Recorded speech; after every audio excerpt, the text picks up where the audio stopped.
Buenos días amigos, volvemos hoy al Centro de Soluna de Lugones para explicar la confusión que existe entre ciática y falsa ciática. Para ello lo vamos a explicar de una manera gráfica utilizando el test de la SEG, ¿vale? El test de la SEG nos va a servir para ver si existe una ciática o existe una falsa ciática. No va a ser excluyente, ¿vale? Tendríamos que hacer, para concretar un diagnóstico diferencial, necesitaríamos hacer alguna prueba más, pero esto nos va a dar unas primeras pistas. Bien, una mano sobre la rodilla para que no se doble durante el test y otra mano sobre el calcáneo y tendón de Aquiles para hacer el movimiento. A partir de ahí elevamos la pierna completamente recta hacia arriba. Muy bien, este sería el test. A partir de ahí, ¿vale?, la persona a la que le hacemos el test nos va a decir si existe un calambre, ¿vale? Lo que va a notar es un tipo calambre. Si ese calambre ocurre con la pierna muy baja, como mucho a 35 grados de la camilla, nos vamos a encontrar con que va a ser probablemente una ciática, es decir, va a irradiar desde la zona sacra. Sin embargo, si pasadas los 35 grados hasta los 70 como mucho aparece ahí el calambre, estamos hablando de que sale de la nalga. Y al final esa es la principal diferencia entre la ciática y la falsa ciática, el recorrido que tiene. La ciática iría desde la lumbar hasta el pie, la falsa ciática desde la nalga o el piramidal hasta como mucho por la parte de atrás de la rodilla. ¿Por qué se confunden? Porque existe una molestia en la nalga, siempre bastante característica. Segundo, porque hay una compresión del nervio ciático, por lo tanto el tipo de dolor es muy parecido. Y tercero, al final realmente una similitud más que tienen es que es un síntoma. Normalmente no son patologías en sí mismas, sino un síntoma de otra patología distinta.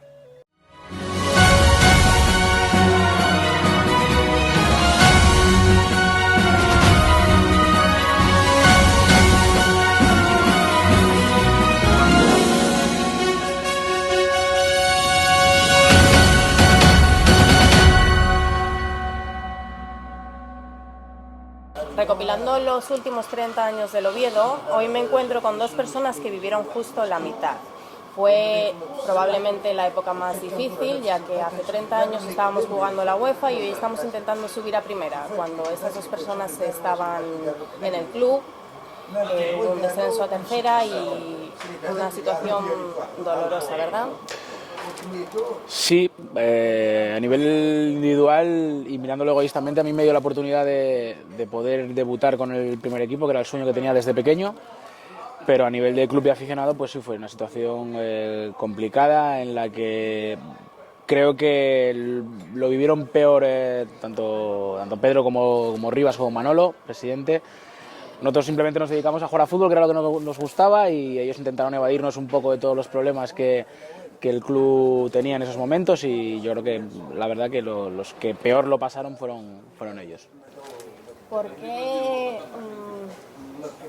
alguien en una situación tan complicada se mete a entrenar el Real Oviedo? Bueno, yo creo que en esa época se dieron una serie de circunstancias que obligaban de alguna manera a crear una sinergia, una corriente que favoreciera el caminar hacia adelante del Real Oviedo en una situación extremadamente difícil. No solo por el tema económico, que lo había, era una situación límite, sino también por la estabilidad, ¿no?, de la institución, del club. Había estado en lo más alto, ahora estábamos tocando casi fondo. Logramos sobrevivir de alguna manera gracias a todo lo que se generó alrededor de ese empujón que dimos, y a partir de ahí yo creo que el amor a unos colores, el haber estado tanto tiempo en la casa, el haber visto la respuesta que podía ofrecerse por parte de mucha gente, la predisposición de todos los jugadores que allí tuvimos, yo creo que se daba una serie de condiciones que te hacían caminar hacia adelante sin mirar a ningún otro lado, ¿no? Bueno, uno de los momentos más importantes, más recordado de esa tercera división fue el primer gol del que fuiste autor contra el Mosconia. Todavía sigo viviendo del gol, pasan los años y todavía sigo viviendo del gol.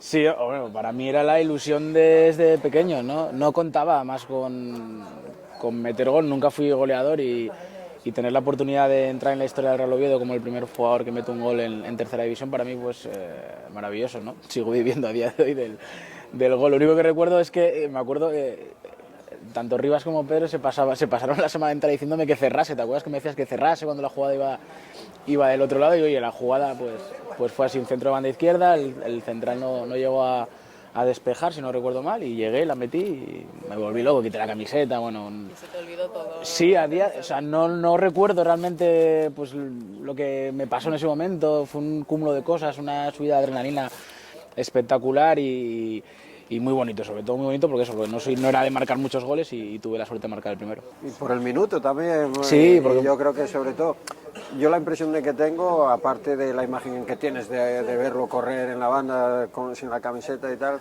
yo sobre todo la sensación que me producía era que estaba focalizada la atención en que hubiera marcado Kili, ¿no? Pero podría haber sido cualquiera otro jugador, pero fue él porque, bueno, él era indisciplinadamente disciplinado tácticamente y apareció cuando más lo necesitaba, ¿no? Y yo creo que también se merecía, pues bueno, acabar ahí y entrar en esa historia en aquella época, pero ya te digo, yo creo que fue un poco un cúmulo de explosión de todo lo que, de liberación de todos los jugadores, por todo lo que se había trabajado en tan poco tiempo. Bueno, bien porque todo era difícil, estabais en una situación complicada o por lo que fuera. Hay episodios muy marcados dentro de esa época. Hay uno en el que nevó en Oviedo. Sí. Estaba el campo lleno de nieve y los aficionados subieron al campo y quitaron la nieve para que no hubiera que cancelar el partido. Eso, desde dentro, vosotros, cuando veis que los aficionados llegan allí y se ponen a escalar, ¿eso cómo lo veis? Hombre, sobre todo yo creo que era cualquier cosa que hubiera ocurrido en el transcurso de esa temporada que fuese susceptible de solucionar por un aficionado, el Real Oviedo hubiera vivido sin sobresaltos en ningún caso, ¿no? Estaban dispuestos todo el mundo a todo, ¿no? Ese partido que recuerdo era Langreo, bueno, habíamos tenido alguna discusión porque había mucha nieve, alguno quería suspender el partido, otro no, y entonces no sé a quién se le ocurrió la idea de que, bueno, pues podemos quitar la nieve. Y en décimas de segundo parecía que todo el mundo estaba dispuesto y efectivamente aparecieron palas, aparecieron escobas, apareció de todo en un momento y la gente saltó al campo, quitó nieve y el partido se jugó. Se jugó el partido y al final pues el Oviedo lo ganó porque no podía ser de otra forma. La afición mostró mucho apoyo durante aquella época. Además, bueno, había la Asociación de Peñas Antigua que de repente empezó a no saber en qué bando estaba. Y de repente se crea otra asociación de peñas que sigue vigente a día de hoy, la Paro, parte fundamental del Oviedo, ¿no? Sí, yo creo que sin la afición hoy en día el Oviedo no estaría ahora mismo en la situación en la que está. Yo creo que sí, yo creo que mucha gente de la que hay ahora del Oviedo en aquella época no era ni del Oviedo, o sea, se dejó llevar por la corriente que hubo de pues este equipo no puede morir, estamos en contra de lo que el ayuntamiento en aquel momento quería hacer y se creó la Paro, se crearon un montón de peñas nuevas del Real Oviedo y gracias a ellos estamos donde estamos ahora mismo, gracias por los aficionados. Mira, eso que acabas de decir es precisamente lo que me pasa a mí. No es que no fuera del Oviedo, es que no vivía aquí, ¿vale? Entonces, tenía una vinculación y cuando llegué y la gente te empieza a contar lo que movieron por un club de fútbol, que a los que nos gusta el fútbol lo vivimos, pero de esa manera yo creo que no se ha vivido en ningún sitio y eso mueve... Bueno, mucho en parte también por la creación del equipo que se creó, aparte de... Sí, bueno. Paralelamente al Oviedo, ¿no? Yo creo que la gente pues no quería dejar morir al equipo de siempre, del equipo de la ciudad, y se creó una marea y una corriente oviedista que fue algo fuera de lo común. Seguramente, perdona, ante la dificultad de la situación, yo creo la gente responde con esa colaboración, con ese desinterés, con ese amor desmesurado. Y están dispuestos a hacer cualquier cosa y yo creo que eso es lo que detonó todo, ¿no? Luego a medida que ibas avanzando y que iban poniendo dificultades desde algunos estamentos que generaron muchísimos problemas al día a día, yo creo que cada vez se hacía ese vínculo más fuerte, cada vez se unía más a la causa, más gente, y entonces se provocó que todo ese año pues bueno, fuera un movimiento de masa continuo en busca de un objetivo común, que era ayudar al club, sin más, desinteresadamente. Entonces, yo creo que esa sensación, ese sentimiento es difícil de producir en el fútbol profesional ahora mismo. El Real Oviedo tuvo la suerte en su momento de contar con ese apoyo de la afición, porque solo tenía dos salidas: una, que el señor Slim hubiera llegado esos años antes, que no era el caso, nos hubiese venido de lujo nosotros. y otra, lo que ocurrió, y la afición pues supo encontrar ese puntito que el Real Oviedo necesitaba y dio ese empuje, y así está el Oviedo ahora en condiciones de poder ascender a Primera División. Sí, claro, todo lo que tenemos ahora es parte de lo que pasó, claro, Sí, de lo que fue pasando. Gracias en gran parte a los aficionados que no dejaron morir al Oviedo. Yo me acuerdo que se hicieron hasta mercadillos con ropa antigua del Oviedo, se vendía cualquier cosa para dar dinero al Oviedo para que él lo necesitaba para pagar cualquier cosa. O sea, fue una cosa impresionante. Y te paraba la gente, yo como jugador, te paraba la gente por la calle y era impresionante. Yo me sentía futbolista, vamos, profesional. Ir por la calle con tu pareja, ir a cenar a cualquier lado, que te parasen, que te pidiesen fotos, firmar un autógrafo, yo me moría de vergüenza, pero a la vez decías, hostia, ¿qué está pasando? ¿Qué es esto? O sea, era algo nuevo. Yo salía de juveniles, estaba en el primer equipo del Oviedo y fue un vuelco total a mi vida futbolística. Mira, tenemos aquí unas cuantas portadas de aquella época. Bueno, esta foto es impresionante. Esta foto es impresionante, de Rivas. Bueno, esas tres fotos son de episodios complicados. Por ejemplo, ¿dónde estabas metido tú por la mañana? Esto fue cuando jugadores... Yo estaba aquí, yo soy ese. Sí, esto es por la tarde, pero aquí comentan, no sé si es verdad, ¿vale? Que fue cuando la locura esta que empezaron a coger a jugadores muy marcados del Oviedo, como Berto, y ese día tú por la mañana, por lo que fuera, no estabas, y entonces se debieron de pensar que te ibas. Ah, pues no lo sé. No lo sé. No sé, puede ser amarillismo, ¿eh? Pues no lo sé. No, pues no, yo estaba súper convencido de que quería estar allí, o sea, en el Oviedo, no sé dónde estaría, pues a saber dónde estaría. Había más gente, ¿no? En esa época concretamente, y en ese entrenamiento había 4 o 5 jugadores más que estábamos negociando con ellos, pero que tenían la posibilidad de marchar a otros equipos y lógicamente mejores condiciones que las que nosotros podíamos ofrecer, ¿no? Aunque las condiciones que les ofrecíamos deportivamente iban a ser únicas en su vida para todos los jugadores.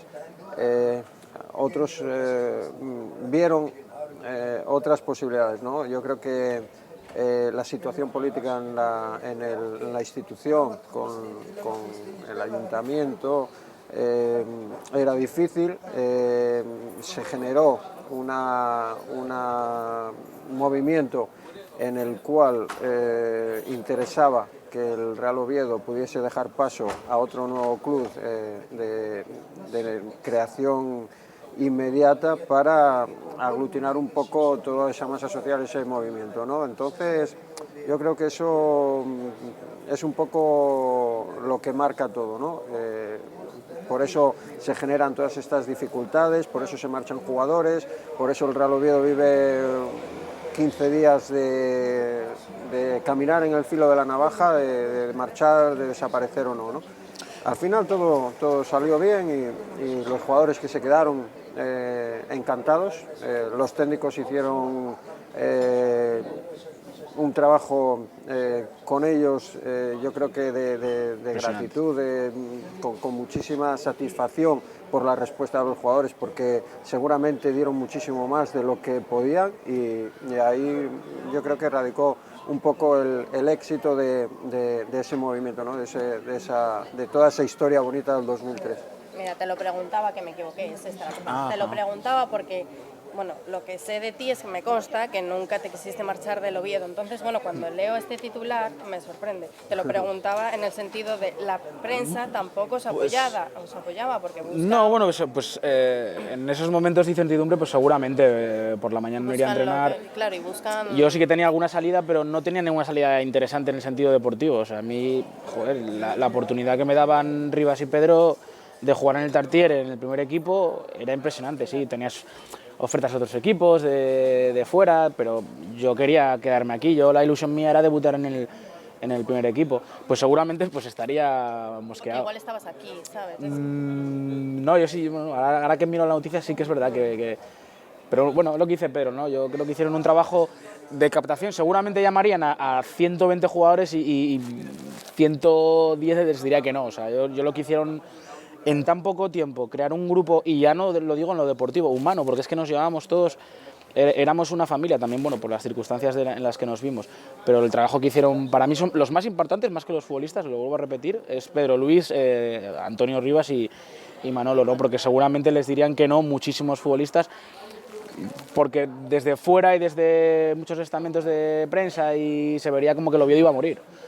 O sea, nosotros no sabíamos, incluso, era la imagen que se reflejaba incluso el fuera de primer partido de Liga nosotros no sabíamos si íbamos a salir a competir. Afortunadamente después sí. Tuvo un final feliz y yo creo que eso, la gente se dio cuenta y yo creo que con satisfacción ahora puedes mirar atrás y se valora cuál fue el esfuerzo de aquellos jugadores durante todo aquel tiempo, de aquellos aficionados, de todo el mundo, ya no te digo de los directivos, del presidente, que era un sinvivir lo que vivían, tanto Manolo, que encabezaba el gobierno del club, como los demás. No quiero dejar a nadie ahí sin señalar, porque realmente había que hacer tanto y de todo que era impresionante, ¿no? Entonces, ahora sí que en el paso del tiempo te da esa posibilidad de ver respaldado un poco todo aquel trabajo. Los jugadores que seguís siendo muy oviedistas, entre ellos Diego Cervero. Diego. ¿Ya era líder auténtico cuando pues en aquella época? Cuando te puedo decir que fue uno de los artífices de que muchos de los que formamos parte de esa plantilla se quedasen. Era muy pesado. O sea, todas las mañanas tienes que quedarte porque mira, porque es el Oviedo, porque nos lo dio todo desde pequeños, se llamaba uno, llamaba a otro. Fue uno de los artífices de que muchos de los que formamos parte de esa plantilla decidiésemos quedarnos si teníamos alguna duda.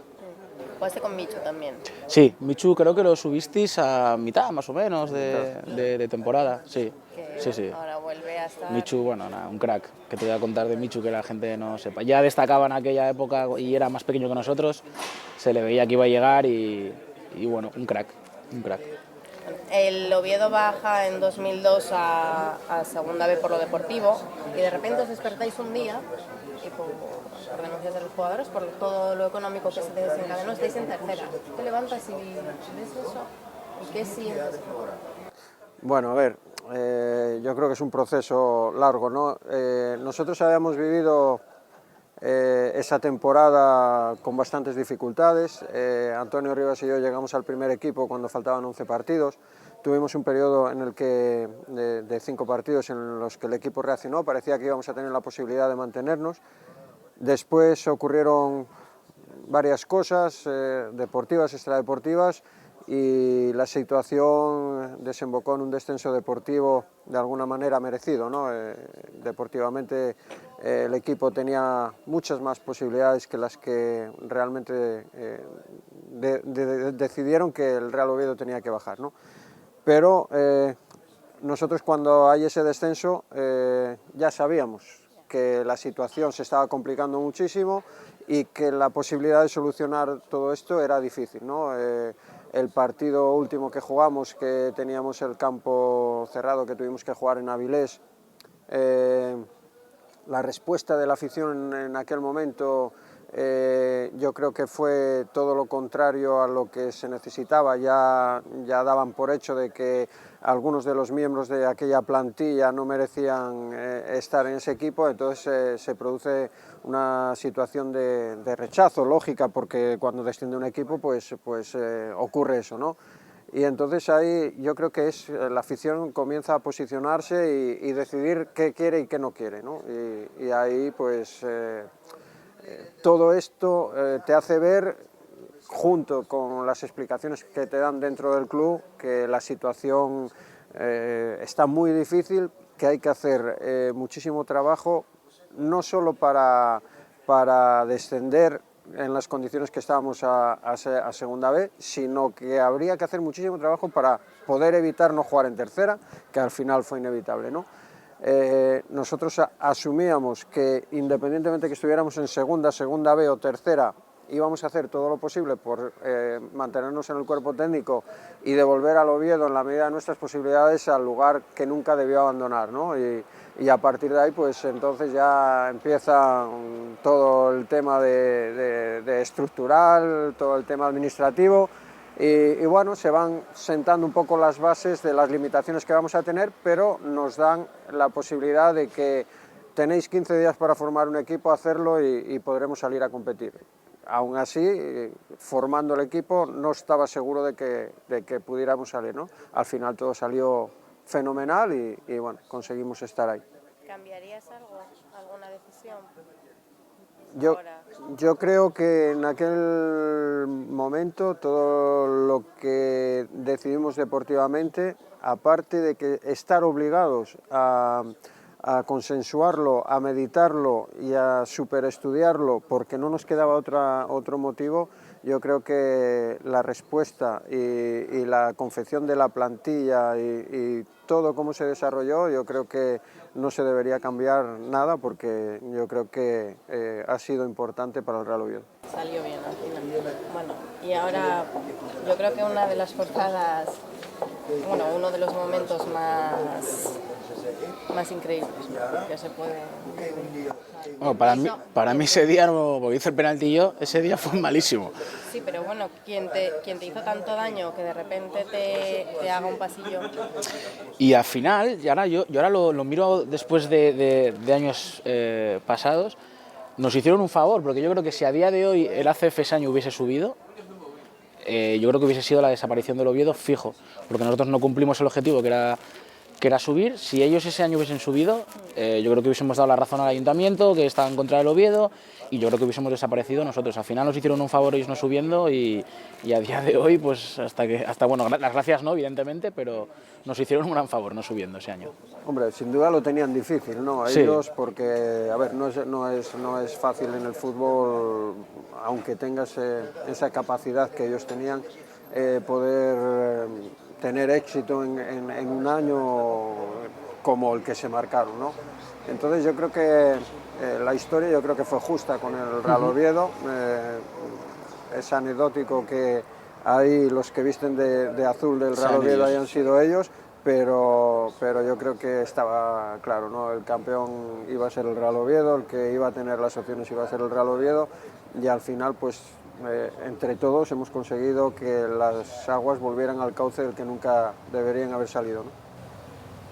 Bueno, es increíble esta foto, la verdad que me trae muchos recuerdos, ¿eh? Me emociona verla porque bueno, sí. Es eso, es sí, un equipo que lleva un año haciéndote daño, sí. Que bueno, las instituciones lo apoyan y de repente que te hagan un paseillo.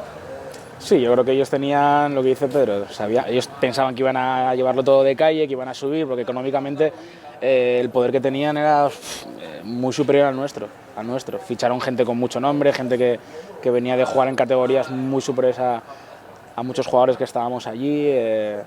No sé, bueno. De hecho, al año siguiente yo tuve la oportunidad de jugar con muchos del ACF en el Langreo y bueno, nos contábamos anécdotas y fue un año bonito, duro, pero bueno, a la vez bonito. Bonito porque no subieron ellos, pero evidentemente, si llegan a subir ellos, complicado. Hay un detalle importante ahí en el campo donde jugaban ellos, nunca estuvo tan bien como ese año, era una alfombra, y nunca estuvo el Tartiere como ese campo. No. Creo que lo trataron mejor ese campo que el nuestro. Era una alfombra, sí señor. Bueno, el Tartiere tiene bastantes deficiencias. Tartiere es una pena, la verdad. Es una pena que un equipo como el Oviedo tenga el césped tan mal, pero bueno. Seguramente ahora empezará a cambiar todo a pasos agigantados. Sí, hombre, sí. se merecen, bueno, nos merecemos un césped mejor. Bueno, y os voy a hacer una pregunta un poco malévola, ¿vale? Vosotros ahora en la situación, ya que estábamos en el presente, intentando subir a primera, no se sabe, estamos ahí manteniéndonos. ¿Vosotros querríais ver una portada como esta el año que viene con el Sporting aquí, nosotros aquí, o preferís que haya una diferencia de categorías? A mí me gustaría, tengo ganas de derbi, porque hace muchos años de que no hay un derbi. Evidentemente yo no les deseo ningún mal, porque tampoco soy anti nada, pero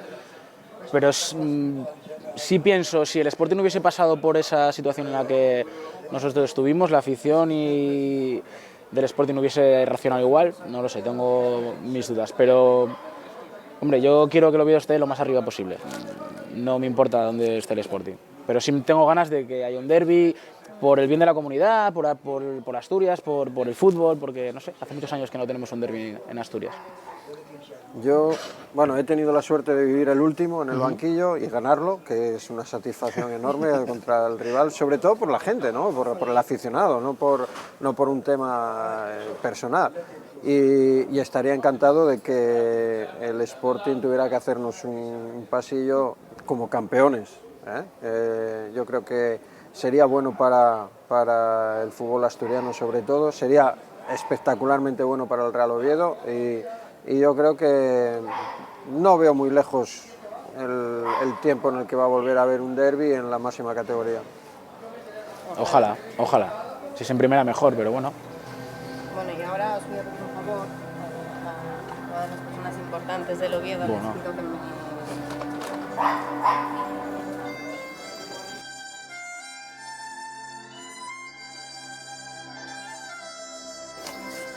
Hace un montón que no veía yo estas fotos.